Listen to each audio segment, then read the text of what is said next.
Dando sequência, o artigo 6º da Resolução 01, ele diz que o estudo de impacto ambiental desenvolverá as seguintes atividades técnicas, não é? Isso é muito importante. Então, vamos ver depois toda uma relação de atividades que precisam ser desenvolvidas. Estou trazendo aqui aquelas mais importantes, né?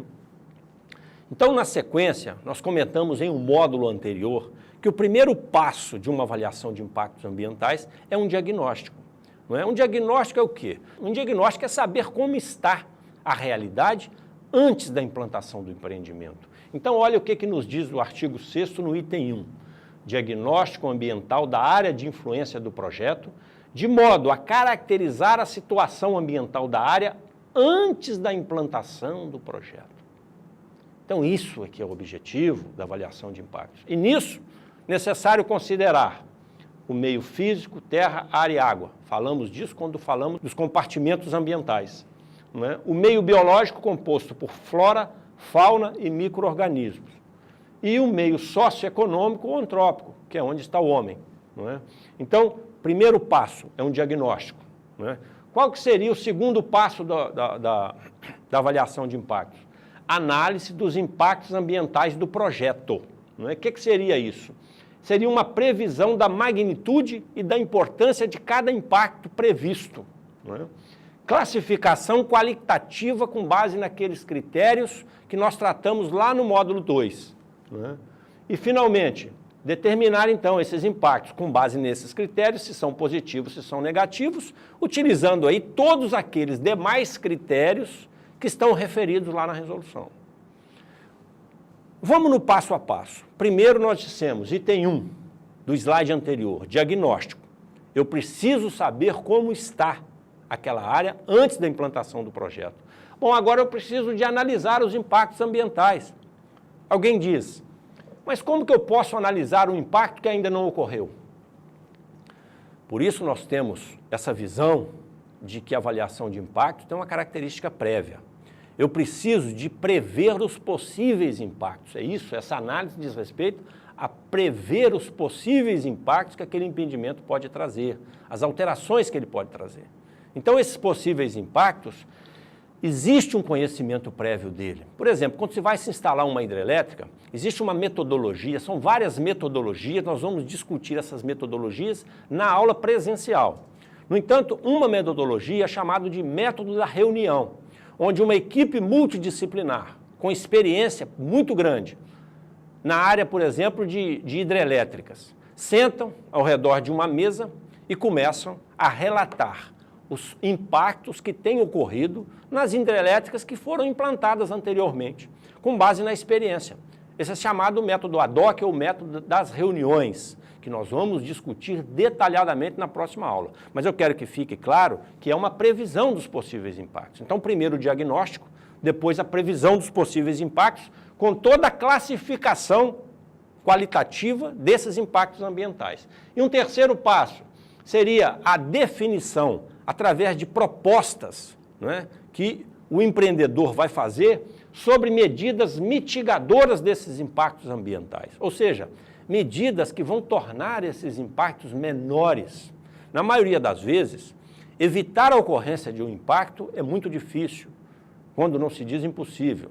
Mas mitigar, minimizar, tornar menores esses impactos é o objetivo dessas medidas. Se nós reconhecemos os impactos, se nós prevemos os impactos, a partir de agora é dizer para o órgão licenciador, o órgão ambiental competente, quais são as medidas que o empreendedor vai tomar para tornar esses impactos menores. Não é? Por exemplo, a instalação de equipamentos de controle, filtro, estação de tratamento de efluente, filtro de poluentes atmosféricos, tudo isso são sistemas de tratamentos, não é? São medidas que podem ser propostas, não é, para minimização desses impactos. E no item 4, não é, desse artigo 6º, ele exige a elaboração de um programa de acompanhamento e monitoramento. Por quê? Porque você fez o diagnóstico, você fez a previsão de impacto, você disse quais as medidas que você vai tomar para minimizar esses impactos. Bom, agora você precisa de acompanhar e monitorar para ver se as medidas que você determina, isso aí já seria depois da implantação, estão realmente surtindo o efeito desejado. Qual que é a diferença de acompanhar e monitorar? Não é? Monitorar, ele estabelece um levantamento feito em data marcada. Por exemplo, vamos fazer o monitoramento na estação de tratamento de efluente, todas as terças-feiras, às 14 horas, nós vamos chegar lá, vamos coletar material e vamos levar para análise, para ver se está surtindo efeito. E o que é acompanhamento? Acompanhamento é fazer esse trabalho sem data marcada, sem hora marcada. Porque o monitoramento pode permitir ser burlado. Quando se sabe a hora que se vai coletar o material para análise, você muda todo o seu procedimento e você vai ter um efluente que vai atender às especificações da legislação. No entanto, quando você faz o acompanhamento, que você chega em hora não marcada, você não permite, né, que o empreendimento, a gestão do empreendimento modifique aquela realidade para receber a fiscalização, para receber esse monitoramento. Né? Importante aí essa compreensão. Né? E no artigo 6º ainda, né, só aqui é um resumo daquilo que nós dissemos, para ficar bem entendido, não é que o artigo 6º, então, ele exige o diagnóstico da área, análise dos possíveis impactos, definição das medidas mitigadoras e um programa de acompanhamento e monitoramento.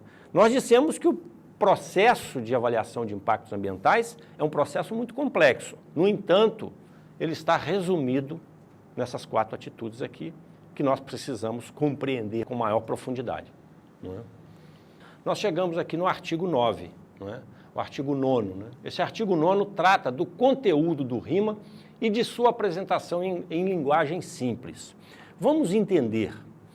Nós estamos falando de um processo que nós denominamos de avaliação de impacto ambiental. Não é? Todo esse processo é realizado e ele é finalizado com a confecção de 2 documentos, que seriam os documentos finais. Um é denominado de EIA, Estudo de Impacto Ambiental, e um outro documento que é chamado de RIMA, Relatório de Impacto Ambiental. Todo o conteúdo dessa avaliação de impacto ambiental vai estar presente em ambos os documentos, tanto no EIA quanto no RIMA. Aí a pergunta seria, qual que é a diferença entre o EIA e o RIMA?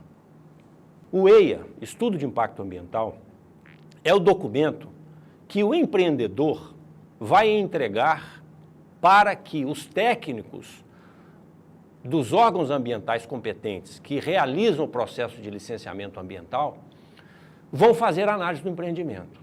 Porque nesse estudo de impacto ambiental, nesse documento EIA, utiliza-se muito termos técnicos, porque quem vai tratar, a quem interessa esse documento, é o órgão ambiental competente. Por outro lado, o RIMA, Relatório de Impacto Ambiental, ele tem basicamente o mesmo conteúdo do EIA.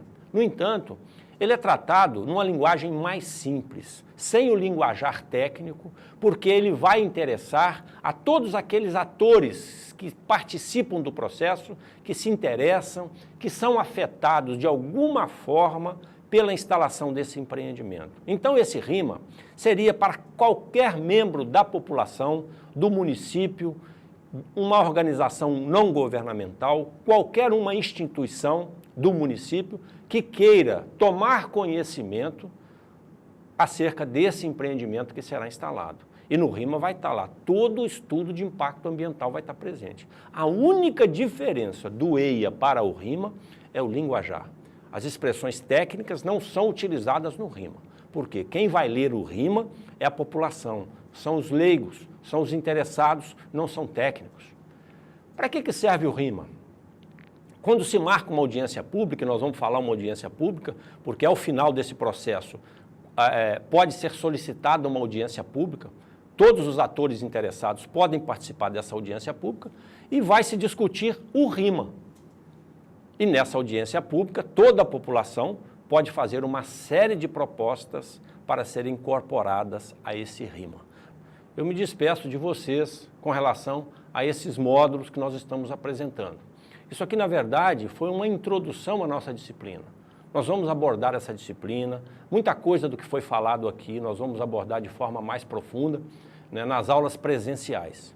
Eu sempre destaco para vocês, nas nossas aulas presenciais, vocês terão que ter a participação nessas aulas, a presença de vocês é extremamente importante, porque o que nós abordamos aqui é apenas uma introdução. E isso é importante que fique claro. E também que vocês façam um estudo, façam reflexões sobre tudo que falamos, para que tenhamos maior facilidade de entender tudo aquilo que vai ser dado na aula presencial. Tá?